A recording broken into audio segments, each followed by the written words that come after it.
Chilean leftist Gabriel Boric, 36, was sworn in as president on Friday, marking the sharpest shift in the Andean country's politics since its return to democracy 3 decades ago after the bloody dictatorship of General Augusto Pinochet.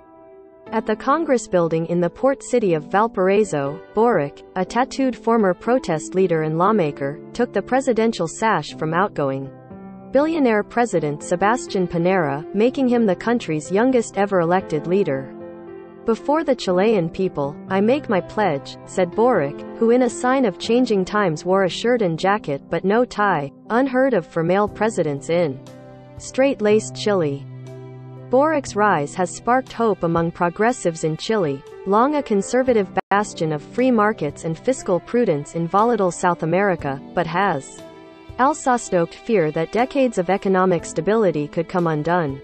The leader of a broad leftist coalition including Chile's Communist Party, he has vowed to overhaul a market-led economic model to fight inequality that sparked violent protests in 2019, though he has moderated his fiery rhetoric in recent months. The copper-producing country is also in the midst of redrafting its Pinochet-era constitution, which has underpinned growth but been blamed for stoking inequality that led to months-long violent protests that gripped Chile in 2019. Pinochet, whose shadow still looms large over the Andean country, ousted socialist president Salvador Allende, who committed suicide in 1973 during a military coup. Boric has often praised Allende's legacy.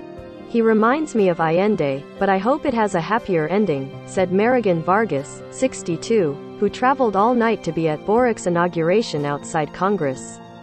"We want a more united, happier Chile. Talks lie ahead." Boric thanks supporters at a campaign rally in Casablanca, Chile, in November.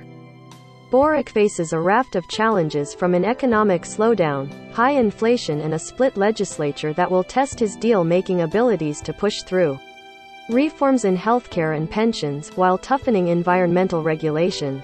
Carlos Ruiz, an academic at the University of Chile who taught Boric, said Boric would have to deal with a rising ultra-conservative bloc that did well in elections last year and find consensus to push through his reforms. "These are now the tasks lying ahead of Boric," he said. Democracy had a tough year in Latin America. But it's not all doom and gloom. Boric's female-majority cabinet was sworn in on Friday, with delegations from the United States, Spain, Argentina, Peru and others in attendance.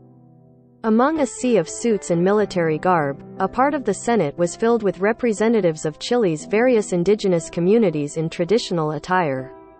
"It's a sign that it's going to be an inclusive government," Cecilia Flores, an indigenous Aymara told Reuters in the chamber, adding it was the first time representatives from each indigenous group have been present at the inauguration.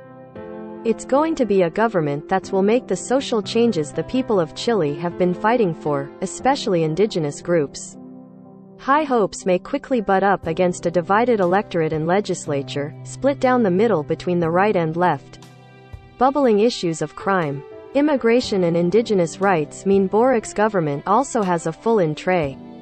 "I wish him success in his future government," outgoing President Piñera said in his final address, but cited concerns about identity politics, weakening of the judiciary and crime, but also the wisdom to distinguish right from wrong.